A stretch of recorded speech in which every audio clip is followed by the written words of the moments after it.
seats. All guests, please clear the aisles. The clerk will unlock the machine and take the roll. Members will record their presence by pressing the green button.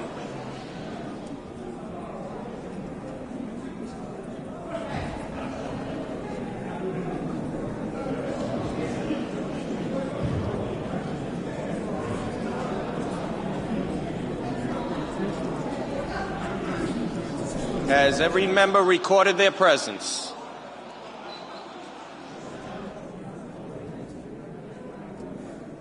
Representative Price, record your presence, please.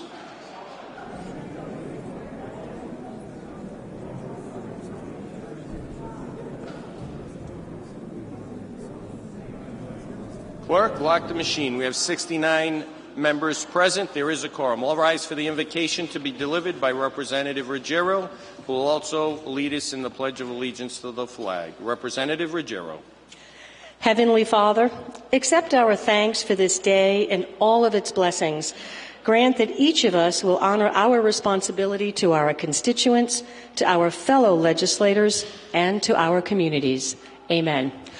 I pledge allegiance to the flag of the United States of America and to the republic for which it stands, one nation, under God, indivisible, with liberty and justice for all.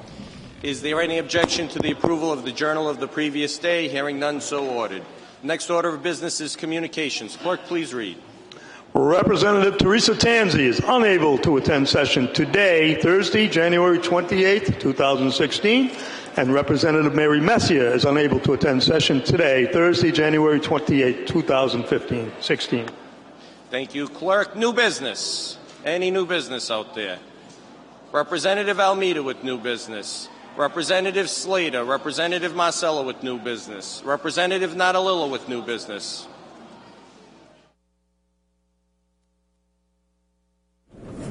Chairman Shekarchi with new business. Glad you didn't disappoint us today, Chairman.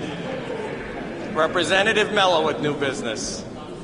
Chairman McNamara with new business. Representative Ruggiero with new business. Representative Fogarty with new business. Chairman Azanaro with new business.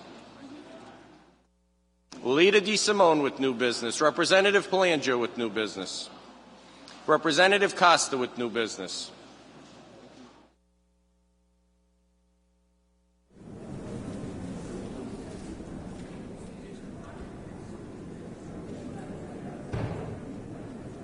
Any other new business? The next order of business is the calendar. Clerk, please read the first item on today's calendar. Item number 1, number 7040. Is Chairman Kennedy here? He is not.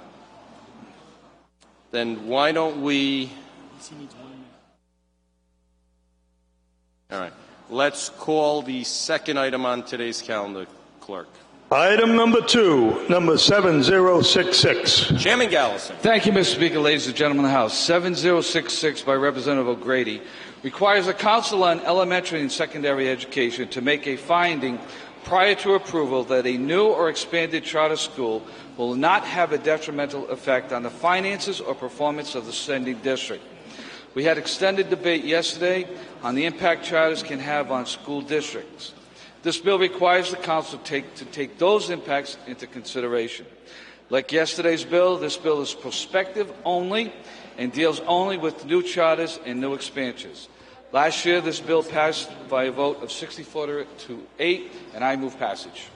Chairman Gallison moves passage. That is seconded by Chairman Handy, Representative O'Grady, Representative Regenberg, Representative Fogarty, Representative Amori, Representative Carson, Representative McEntee, Representative McCannon, Representative O'Brien, Representative Almeida, Representative Marshall, Chairwoman Serpa, Representative Jacquard, Representative Agello, Representative McLaughlin, Representative Bennett, Representative Abney, Representative Kazarian, Representative Coughlin, Representative Solomon, Whip Edwards, and Representative Blazejewski, as well as Representative Johnston.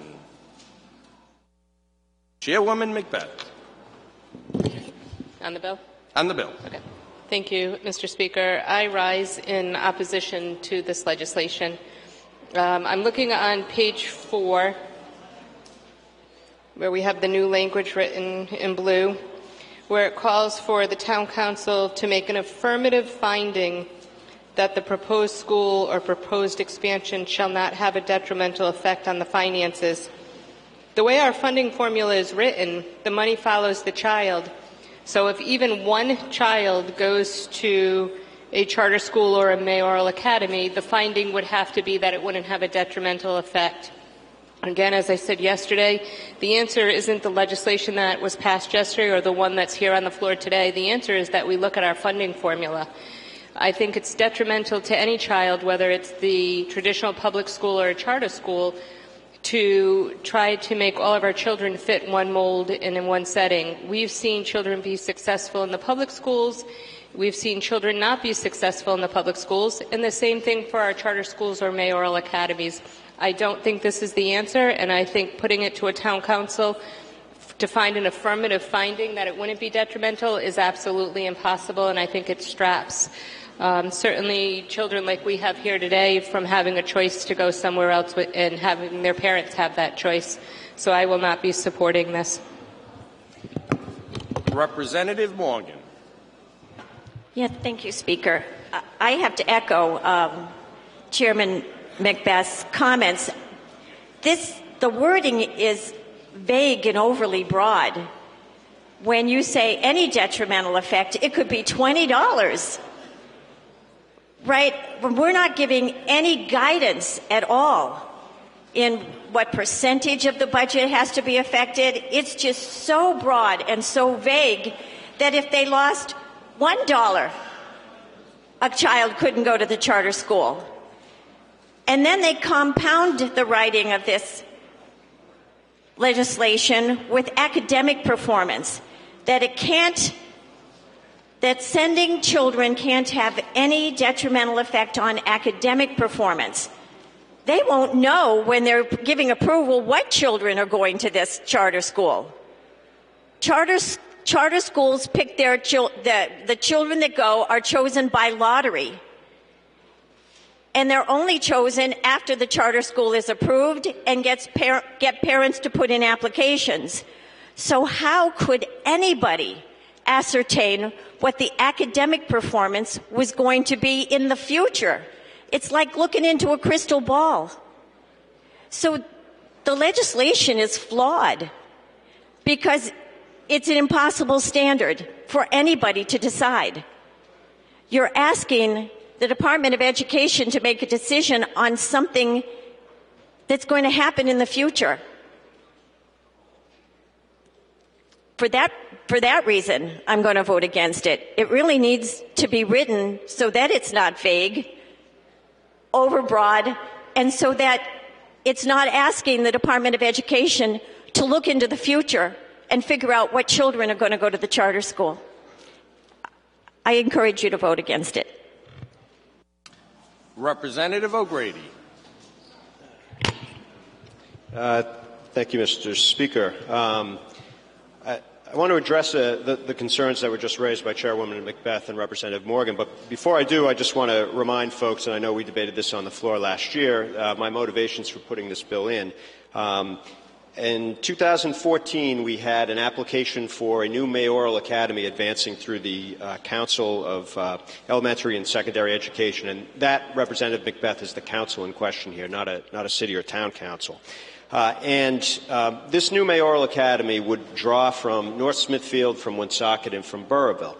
And at that time, the school committees and town councils or city councils of each of those municipalities expressed grave reservations based on the on the financial impact that this new mayoral academy would have based on the enrollment projections that were in play. The Council of Elementary and Secondary Education refused to consider financial impact, and it did so publicly and said that they had no legislative standing, no statutory standing to make such consideration. That struck me as being totally at odds with what we do as a government. I would challenge you to think of other things, any other thing that we do in this building where financial impact of the decision is not considered. And so this addresses what I consider to be a shortcoming in our public policy and in our statute. And I put a couple things on your desk. One of those things was labeled projected growth.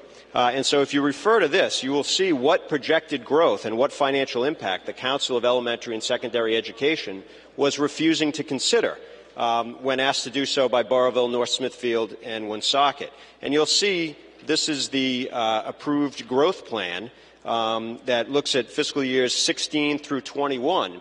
And it shows that in Burrillville's case, approximately $2 million will leave the Burrillville school system between fiscal year 16 and fiscal year 21. In North Smithfield's case, it's $2.4 million approximately, and in Woonsocket's case, it's $2.5 million approximately over that 6-year period.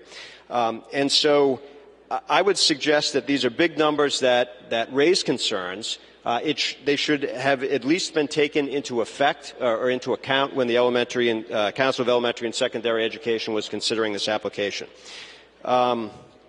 This bill would require them to do so.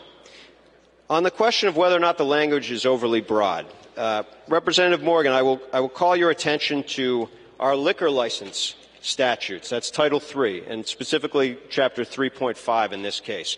And what we do there is we say that no beverage license shall be issued unless each officer, director, or stockholder of the corporation in question is a, quote, suitable person to hold a license within the discretion of the authorizing board. Now, I would suggest that this is an example where significant discretion is left to the authorizing authority. This bill before us provides discretion to the Council of Elementary and Secondary Education to consider what is meant by financial impact.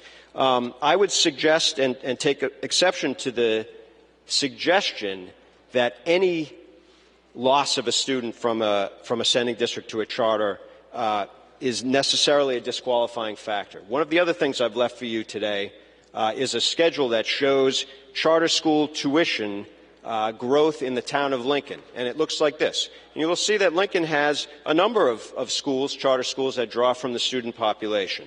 But the one in red is the one that I would suggest would be flagged by the Council of Elementary and Secondary Education as having a detrimental impact. That's Blackstone Valley Prep Mayoral Academy, whose tuition numbers grew from $57,000 in school year 2009-2010 to $1.9 million just 6 years later. I would suggest that that is a detrimental impact versus the others you see there, Beacon Charter or others, where, yes, students are drawn, but not 1.9 million, not a 1,600% increase over 6 years. And as far as how do we assess academic impact? Well, it's not simply the kids that are going to those schools, and I would suggest, as Representative Amore did yesterday, that yes, indeed, there is a significant impact when children with active parents who go out of their way to put them in the lottery are lost. I would suggest that there is an impact, but I would also suggest that a loss of $1.9 million, and this is local shared money, this is not even getting into the state aid that's lost, will have a detrimental impact on the ability of the Lincoln school system, in this case, to offer academic programs to those students who stay behind. So I'm thinking that that's the academic impact that will be considered by the Council of Elementary and Secondary Education.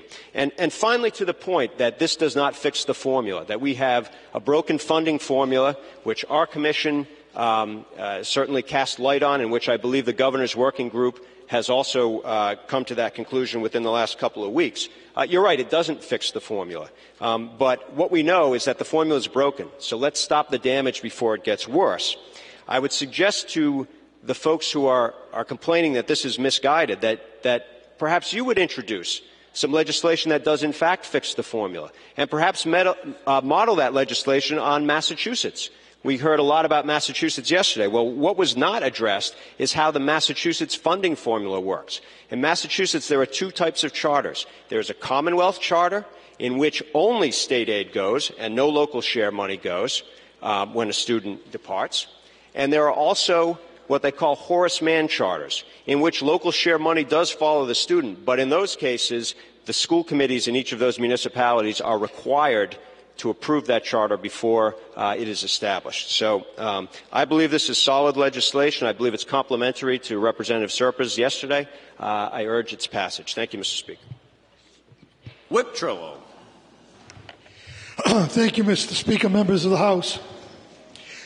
You know, I was here when we initially approved charter schools, and I go back to the theory that I've always operated under, and that was always give something new a chance. Give it a shot. See what it can do, and then you make decisions as to the direction that it takes and it shows you it needs to go in. And at this point, I think we can all agree that charter schools have proven, for the most part, that they can be successful with children. But with that said, you have to look at the negative. The negative is, are we hurting the kids that we're leaving in public schools? And I'm convinced if we don't at least slow it down, slow the process down, that we're going to significantly hurt the students that are left in public schools. I think we need a major revamp with education. I was encouraged today. I did my TV show. I had 2 reps that were apparently briefed by the new education commissioner, and he's talking about mirroring more of what goes on in charter schools. That's encouraging to me. So we're learning from what needs to happen in charter schools. But again, I'm concerned about the drain of these students away from the public schools. I've also argued many times on this House floor about let's not interfere with the cities and towns. Let's let them make their own decisions. And who best now do we need to leave to make those decisions? We're going to leave them up to the city council members. If there's money in the city, if the city feels as though there's a need, we're not stopping it. We're leaving it up to the city councils to make those decisions.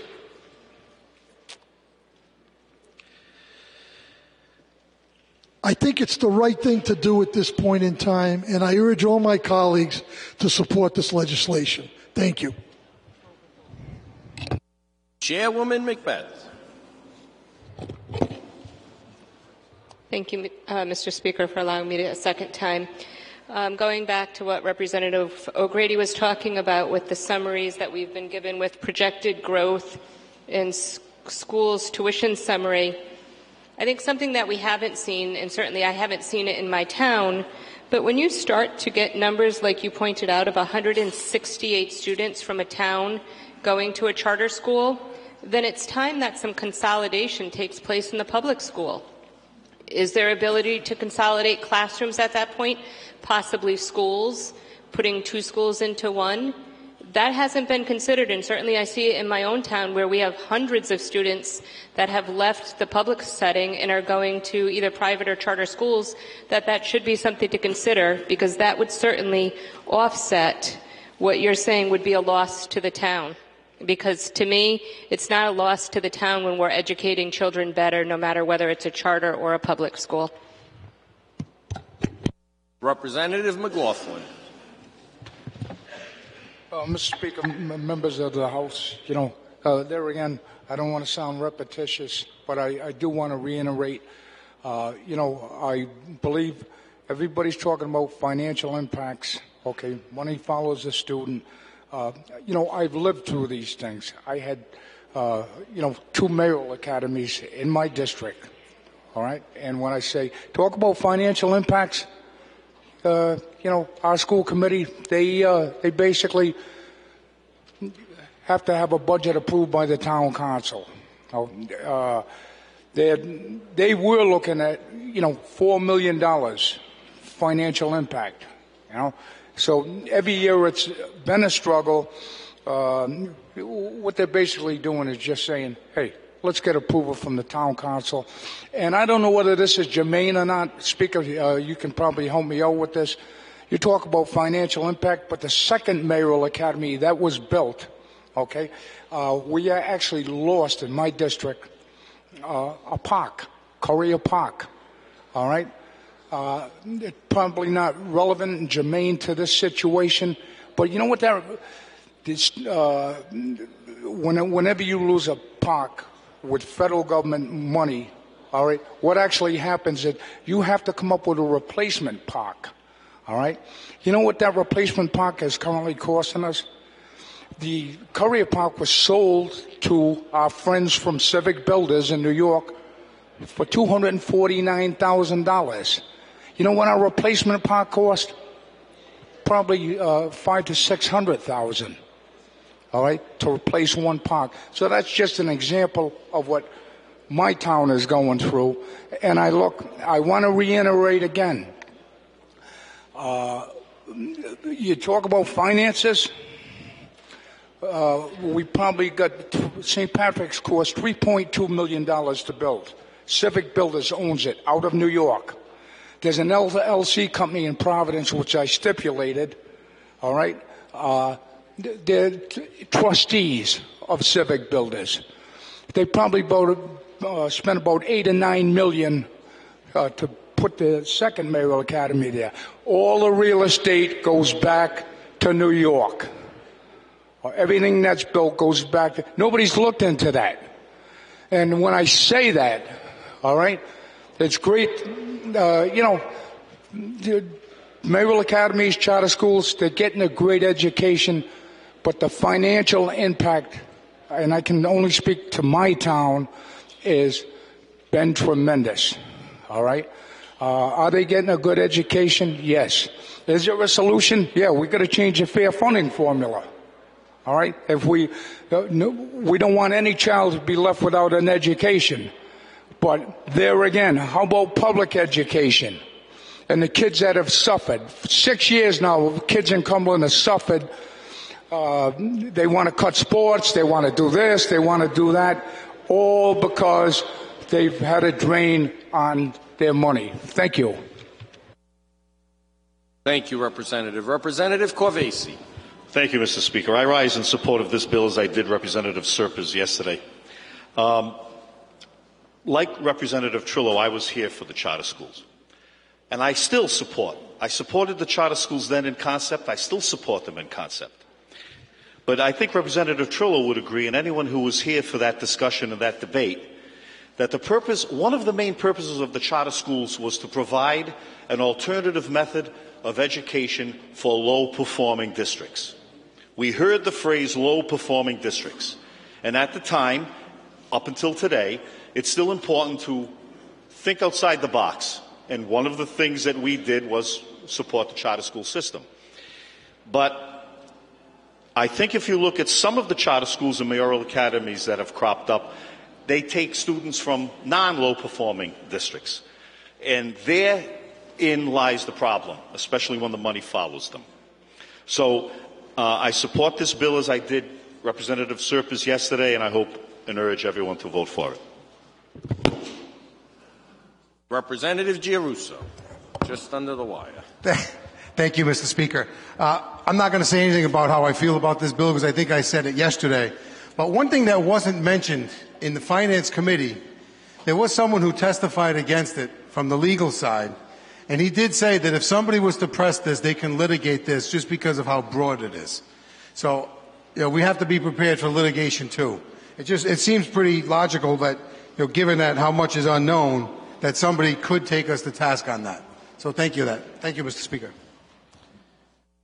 There are no other lights. Clerk, unlock the machine. All in favor, please vote green. Those opposed, red.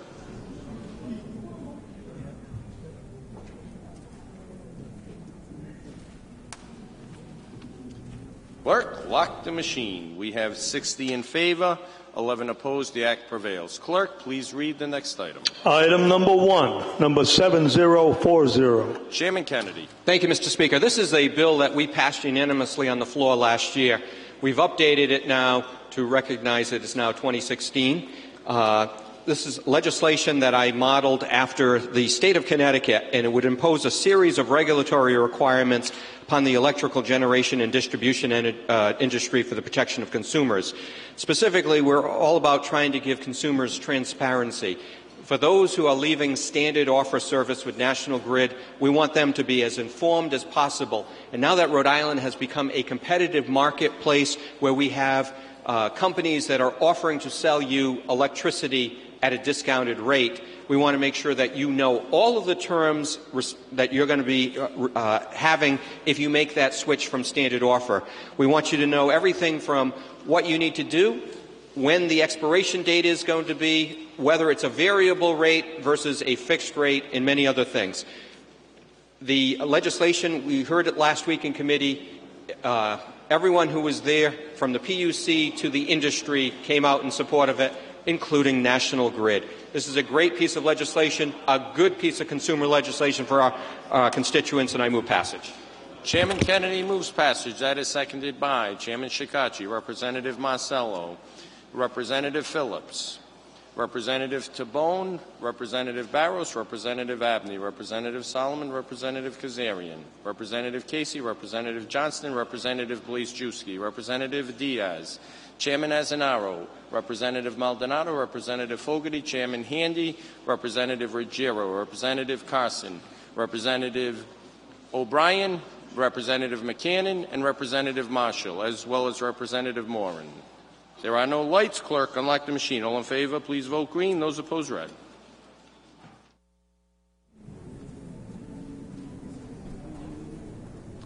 Clerk, lock the machine. 71 in favor, 0 opposed. The act prevails. I believe that concludes the calendar.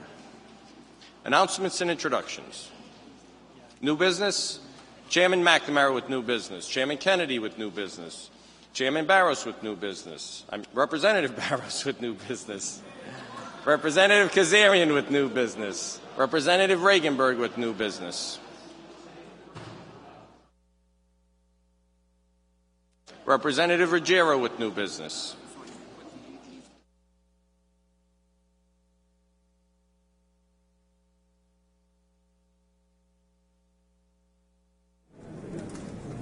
Representative Corvesi. Announcement, Mr. Speaker. Proceed. I think it's pretty obvious to everyone who's here for a number of years that one of the benefits of being in this room, one of the few benefits of being in this room, is Bless you. Bless you. You drowned me out. That's pretty good. One of the few benefits of being in this room is the friendships you make over the years.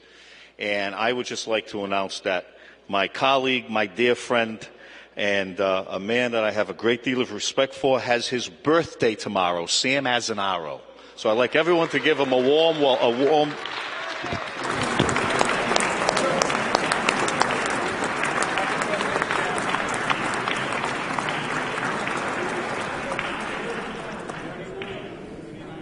Happy birthday, Sam. And Ryan, wherever you are, take care of your grandfather on his birthday. Representative Almeida.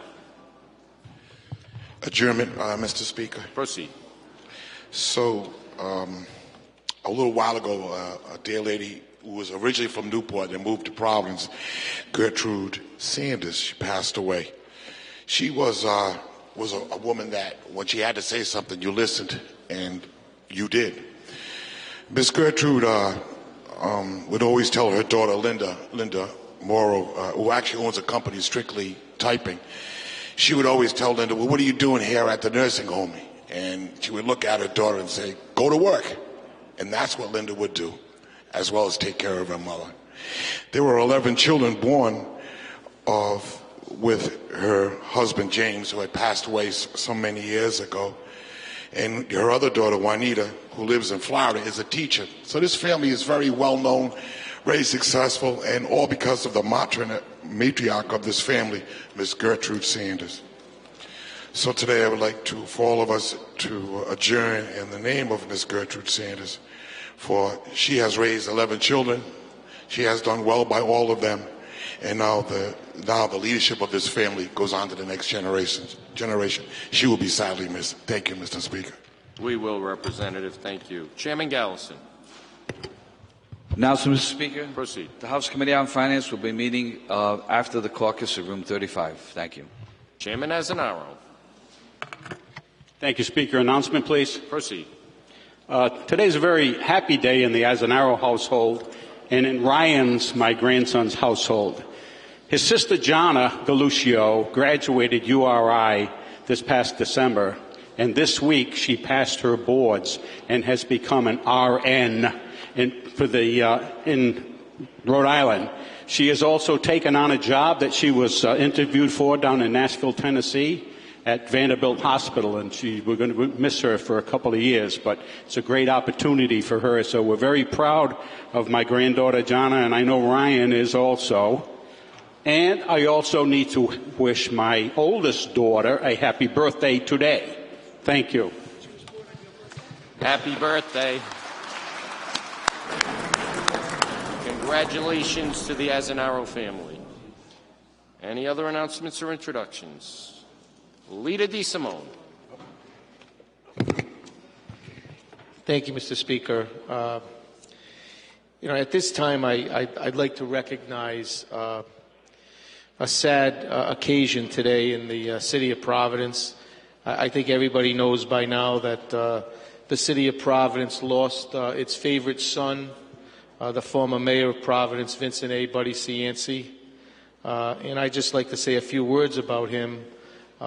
Coming from Providence, growing up in Providence my whole life, I remember when Buddy Cianci first got elected in 1974, he beat Joe Dawley.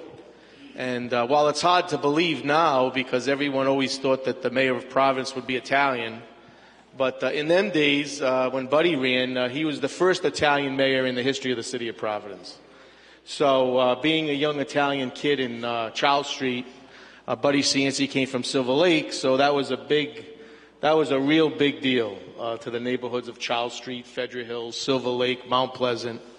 Very big deal. And I grew up in a very political community. They call it the Fourth Ward of Providence, and some of the people in that area supported Buddy Cianci against Joe Dawley.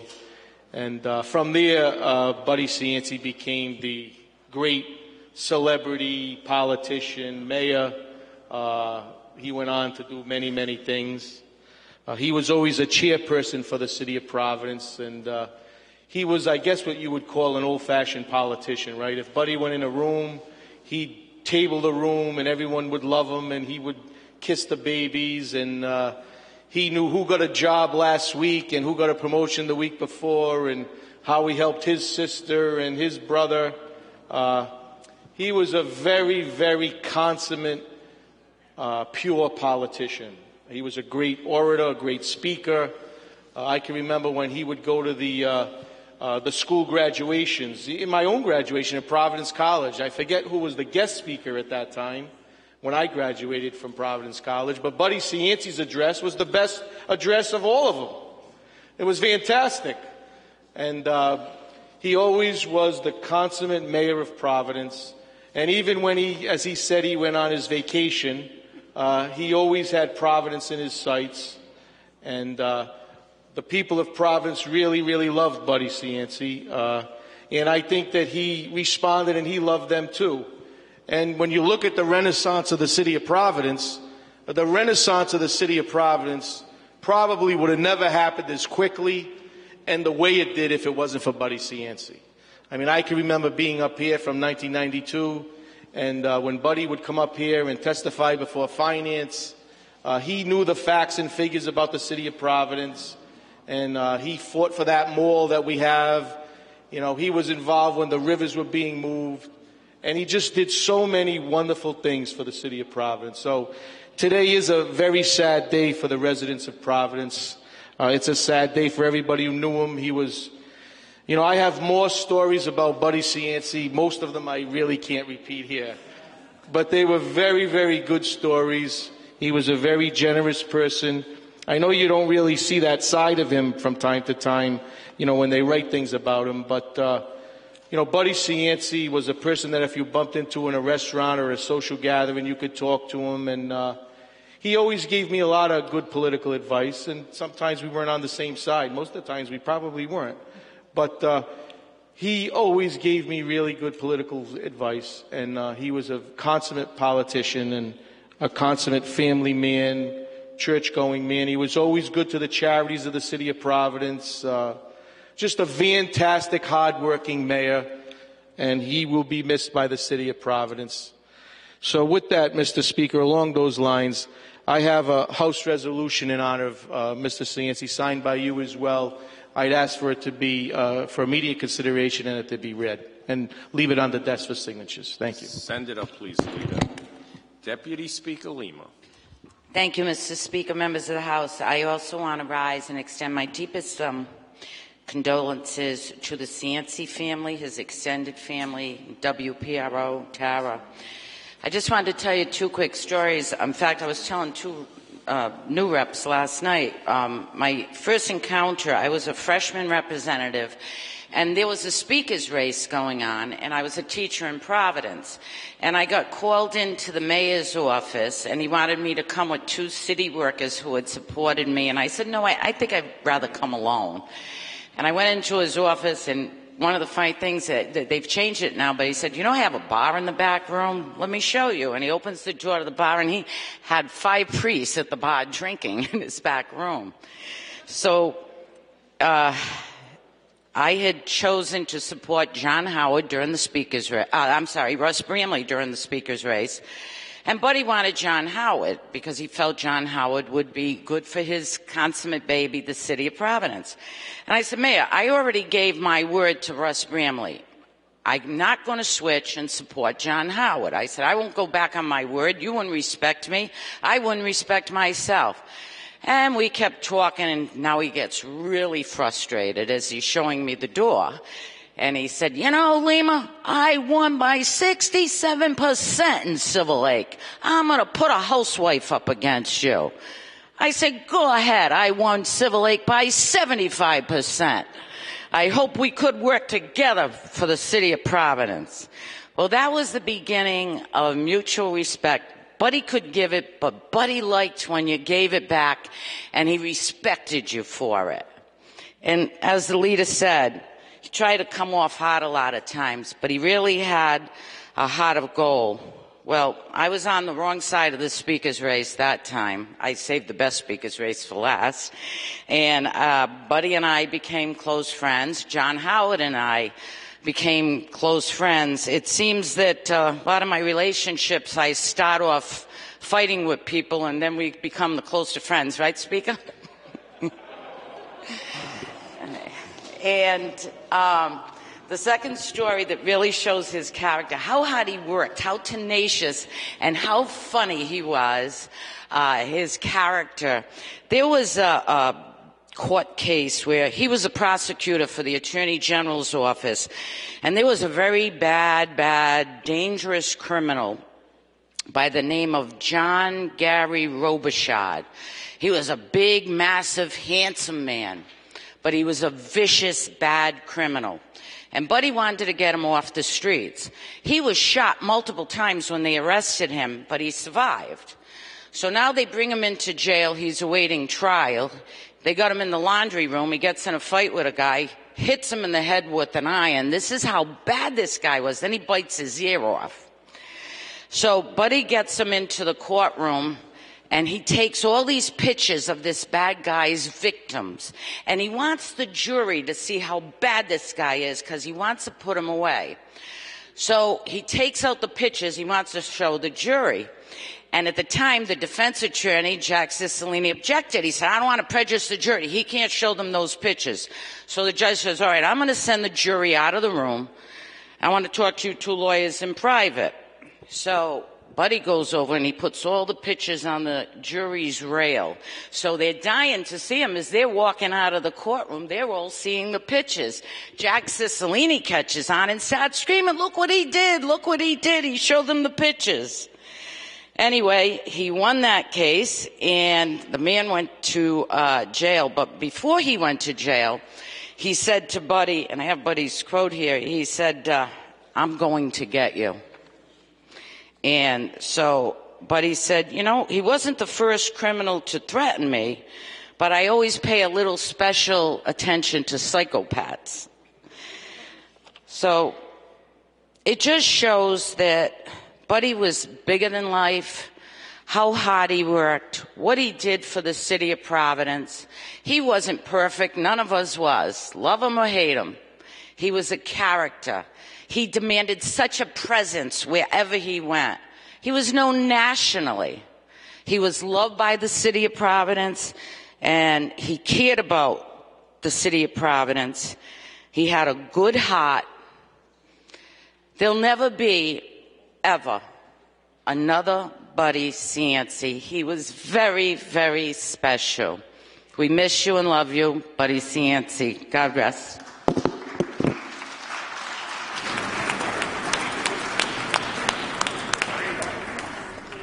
Well said, Deputy Speaker. Representative Hull. Good afternoon, Mr. Speaker, and thank you, gentlemen and ladies of this fine chamber. I speak on behalf of Buddy Cianci, who I've known personally. I woke him up in the morning, and I put him to bed. There's another side of Cianci that nobody knows but I. I will tell you, when the lights were off and the fanfare was over, there was a humanistic side to Buddy Cianci that many of you will never, ever know. I will tell you, that side came out in him when he was out doing his lavish ideas. But when the silent moments came and we were all alone, there was something about him that I wish all of us could be like. You may not understand what I'm talking about, but you can feel it in me now. What a dynamic man he was. He might have had his troubles, but we all do. He was a great individual, and I am proud to have called him my friend. Thank you, Mr. Speaker.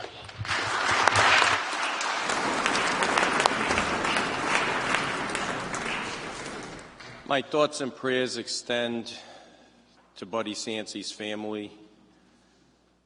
He was a transformative figure for the city of Providence. He loved Providence. I mean, I got to know him. I got a little closer with him in the last few years. He did offer political advice, and usually his political advice was very, very good. And I did some TV shows with them, some news programs. And in those opportunities, I felt as I got a little closer to Buddy, got to know who the man is. And the one thing that I learned of Buddy is that, first and foremost, he loved the city of Providence, like no one that I've ever seen before, and probably like no one that'll ever follow. He was transformative, helped move rivers, created development, moved the place forward. Like every elected official and every politician and every citizen, he certainly wasn't perfect, and there will always be that footnote with Buddy Cianci. We recognize the side of him that wasn't perfect, but you have to admire the goodness in the man. You have to admire how much he cared about Providence and the citizens of Providence like very few would. And he made Providence a better place ultimately, and that's something that we all strive to do as elected officials. And in this time of grieving for his family and friends, and quite frankly, extended family, you've got a lot of Rhode Islanders out there that are going to miss listening to him in the afternoon.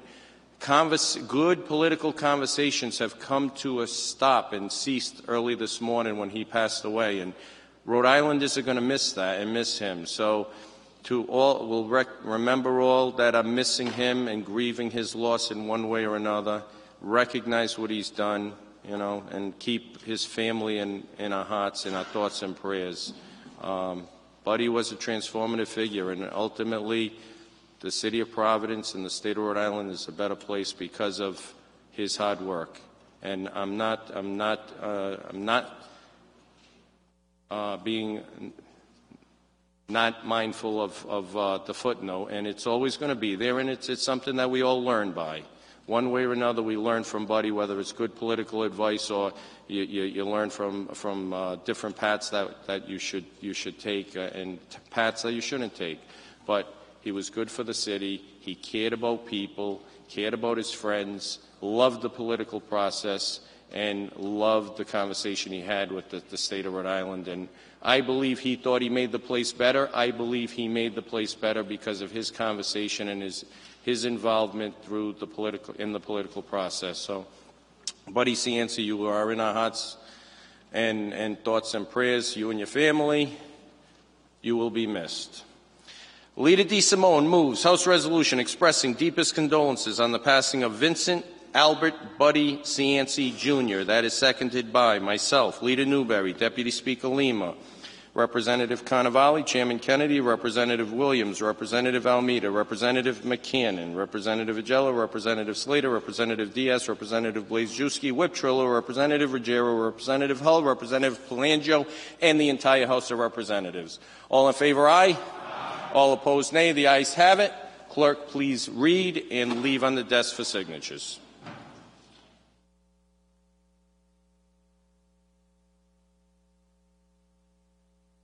House Resolution expressing deepest condolences on the passing of Vincent Albert Buddy Cianci, Jr.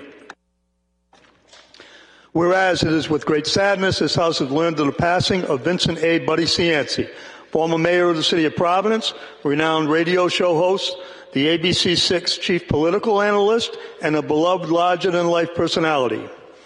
And whereas Buddy Cianci was born and raised in the Laurel Hill section of Cranston, the youngest son of the late Dr. Vincent and Esther Cianci, the brother of Carol, and the grandson of Italian immigrants. He was a graduate of Moses Brown School and earned a degree in government from Fairfield University, his master's degree from Villanova University, and his law degree from Marquette University. He was the adored father of the late Nicole B. Cianci, cherished grandfather of Olivia, Joseph, and Julius, and had just recently become engaged to Tara Marie Haywood. And whereas with a determination and ability that few people possess, Buddy Cianci was elected and sworn in as mayor of the city of Providence on January 6th of 1975. He became the city's first Italian-American mayor and would eventually become the longest-serving mayor in the state, having served from 1975 to 1984 and from 1991 to 2002. And whereas during his tenure as mayor of Providence, Buddy Cianci's dynamic presence and sheer magnitude of his oratory gift led to the transformation of the city's skyline and marked the return of numerous businesses, tourists, and inspired the city's renaissance. He was also a vigilant and dedicated supporter of the arts, and in particular, the Providence Performing Arts Center, earning him the first Star of Touring Broadway Award. And whereas from an early age, Buddy had taken a keen interest in radio and was part of WJAR's Kitty Review. In March of 1985, he returned to radio and began his career as a full-time radio talk show host and on-air personality for WHJJ-AM. And for 4 years running, he was voted the state's best radio host. Most recently, he had been a host on WPRO-AM, and in 2013, he was inducted into the Rhode Island Radio Hall of Fame. And whereas in addition to serving as mayor of Providence and his more than 40 years in the radio, Buddy had served on active duty in the Military Police Corps from 1967 to 1969, and as a civil affairs officer in the Army Reserves until 1972. He was also a Special Assistant Attorney General from 69 to 73, and had served as a prosecutor at the Office of the Attorney General's Anti-Corruption Strike Force.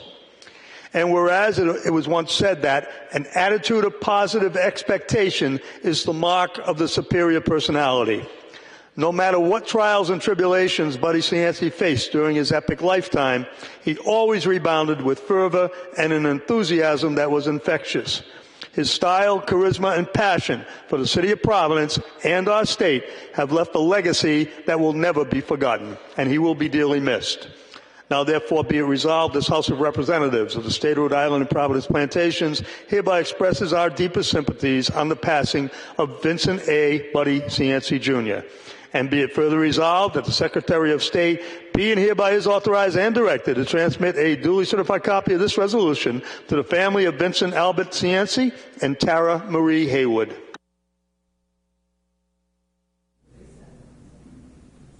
Thank you, Clerk. Please leave on the desk for signatures. Lita DeSimone. Thank you, Mr. Speaker. A couple of announcements, please. Proceed. Next Tuesday, we will be meeting at 5 p.m., 1 hour later than usual.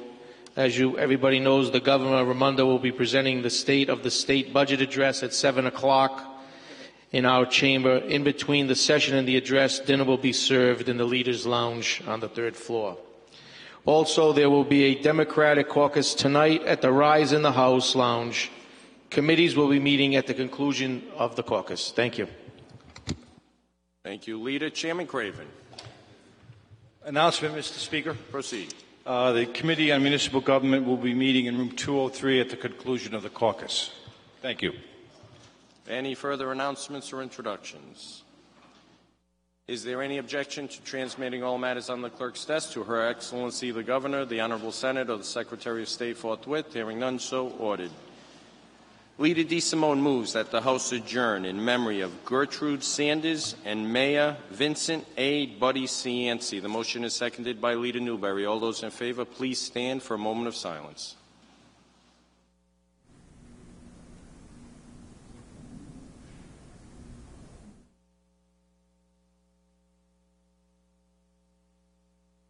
The House stands adjourned.